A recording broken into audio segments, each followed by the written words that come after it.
Kita lengkap ya, kita mulai ya. Bismillahirrahmanirrahim. Assalamualaikum warahmatullahi wabarakatuh. Waalaikumsalam warahmatullahi wabarakatuh. Selamat sore Bapak dan Ibu semua peserta training hari ini. Sore hari ini kita bisa bertemu, namun sebelumnya saya perkenalkan diri.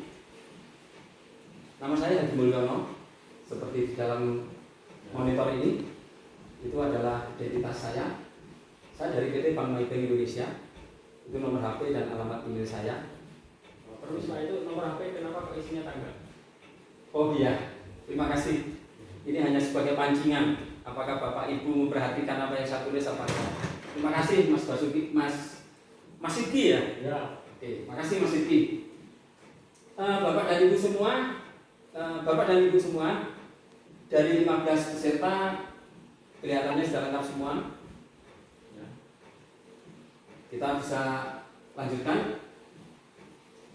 Nah, aturan kita bahwa pertemuan ini kita tidak boleh merokok, kemudian tidak boleh menyalakan handphone, mohon jangan tidur, dan dilarang makan atau minum.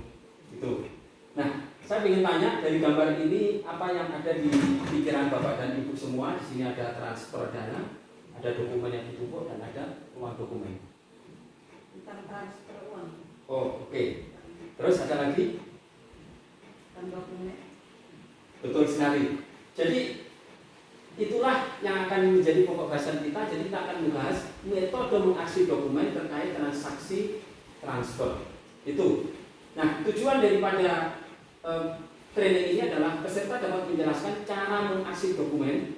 Satu. Kemudian kedua, setelah peserta mengikuti, maka peserta dapat memilah dan mengaksi dokumen terkait transaksi transfer sesuai dengan prosedur yang berlaku. Ini. Itu tujuan dan manfaatnya. Kemudian ini kita skip. Nah, Bapak dan Ibu, kita memasuki pada materi. Kita membahas tentang metode mengaksi dokumen. Kita berpijak kepada ketentuan yaitu Undang-Undang Nomor 8 Tahun 1997, Undang-Undang Nomor 43 Tahun 2009. Keduanya itu mengatur tentang dokumen dan arsip daripada perusahaan. Kemudian yang ketiga, karena dokumen yang kita simpan itu terkait dengan transfer dana, maka kita merujuk kepada peraturan PBI nomor 17/9/PBI tahun 2015 tentang penyelenggaraan transfer dana dan clearing berjadwal oleh Bank Indonesia. Itu dasar kebijakannya. Nah, kita memasuki pada topik pembicaraan kita hari ini adalah bagaimana memilah dokumen terkait transaksi transfer. Ada 3 dokumen terkait dengan transaksi transfer. Yang pertama adalah dokumen asal transaksi. Dokumen asal transaksi adalah merupakan perintah transfer dana atau perintah transfer debit termasuk dokumen pendukungnya. Jadi kalau ada nasabah melakukan transfer, kemudian dia mengisi formulir, itu termasuk dokumen asal transaksi. Apabila rekening itu bersumber dari rekening giro, maka didukung dengan cek dan BG. Itu juga cek dan BG itu termasuk dokumen asal transaksi. 1. Kemudian kedua, dokumen hasil transaksi.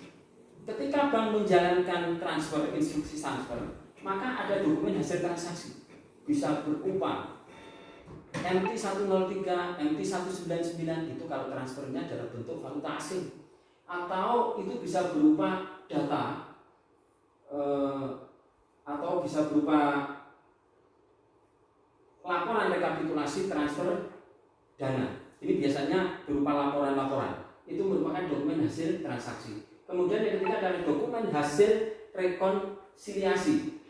Nah, dokumen hasil rekonsiliasi itu digunakan untuk mencocokkan antara dokumen asal transaksi dengan dokumen hasil transaksi. Bentuknya seperti apa? Bentuknya adalah laporan rekonsiliasi harian. Jadi bank yang melakukan transfer punya laporan, dari BI punya laporan, itu dicocokkan. Begitu. Ini terkait dengan dokumen yang dipilih. Kemudian kita akan membahas tentang mengarsipkan dokumen. Ada 4 tahapan besar yang dalam pengarsipan dokumen ini. Yang pertama adalah klasifikasi dokumen. Ini tadi sudah kita bahas di tipe atau jenis-jenis transaksi. Jadi yang kita klasifikasikan tadi sudah kita bahas. Dokumen-dokumen itu yang kita perlu arsipkan. Kemudian setelah dokumen itu sudah kita klasifikasi, maka kita perlu melanjutkan dengan pemberkasan dokumen. Pemberkasan dokumen itu menghimpun dokumen yang memiliki klasifikasi yang sama, itu dikumpulkan, kemudian diberikan pelabelan, dikasih label yang menunjukkan jenis dokumennya dan masa aktifnya, itu pemberkasan. Kemudian kita lakukan penyimpanan dokumen dan pemeliharaan. Penyimpanan dan pemeliharaan itu pemindahan dari unit yang menghasilkan dokumen ke tempat di mana dokumen itu akan disimpan. Di dalam prosesnya itu terjadi bisa jadi dokumen itu dipinjam oleh unit yang memerlukan atau dikembalikan. Kemudian termasuk pengamanan dalam hal ini adalah pemeliharaan suhu ruangannya, kemudian jangan sampai dokumen itu mudah terbakar. Ini. Kemudian selanjutnya adalah pemusnahan dokumen. Itu. Dokumen-dokumen mempunyai masa aktif. Jika masa aktif itu sudah berlalu, maka kita hancurkan. Itu. Nah, sampai sini mungkin ada yang ditanyakan? Pak, saya izin bertanya. Kalau transfer dana berhasil, kenapa dokumen harus diarsip? Oh iya. Dokumen setiap walaupun dana itu sudah berhasil ditransfer, bisa terjadi kondisi selama atau periode setelah transaksi itu berjalan, bisa saja terjadi gugatan dari pihak lain atau prosesnya yang salah. Nah, dokumen-dokumen itu diperlukan untuk pembuktian seperti itu. Saya terima Pak Siti. Oke. Nah, selanjutnya kita akan simpulkan dari pertemuan ini. Tujuannya dari training ini adalah peserta dapat mengarsip dokumen terkait transaksi sesuai dengan prosedur yang berlaku. Nah, kesimpulan ada 3 jenis dokumen tadi: dokumen asal transaksi, dokumen hasil transaksi, dan dokumen rekonsiliasi. Tuh. Kemudian langkahnya ada 4 dalam penyimpanan. Yang pertama adalah klasifikasi, kemudian pemberkasan, penyimpanan, dan pemusnahan. Itu kesimpulan pertemuan kita sore hari ini. Oke, saya mau, apakah sudah bisa diterima apa yang saya sampaikan? Oke, jadi saya bertanya kepada Bapak dan Ibu, sebutkan 3 macam dokumen transfer dana yang harus diarsip. Dokumen asal transaksi, dokumen hasil Betul. transaksi, Sama dokumen hasil rekonsiliasi. Mantap. Dari 3 dijawab oleh peserta 3, semuanya benar. Terima kasih. Oke, kita lanjutkan dengan evaluasi. Nah, dalam evaluasi ini saya akan membagikan soal. Tolong Bapak dan Ibu bisa isi. Saya kasih waktu 3 menit dan kalau sudah bisa dikumpulkan.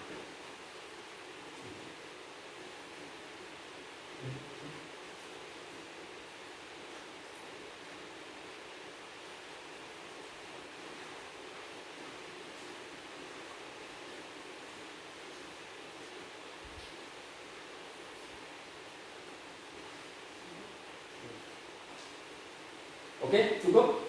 Sudah selesai semua? Baik.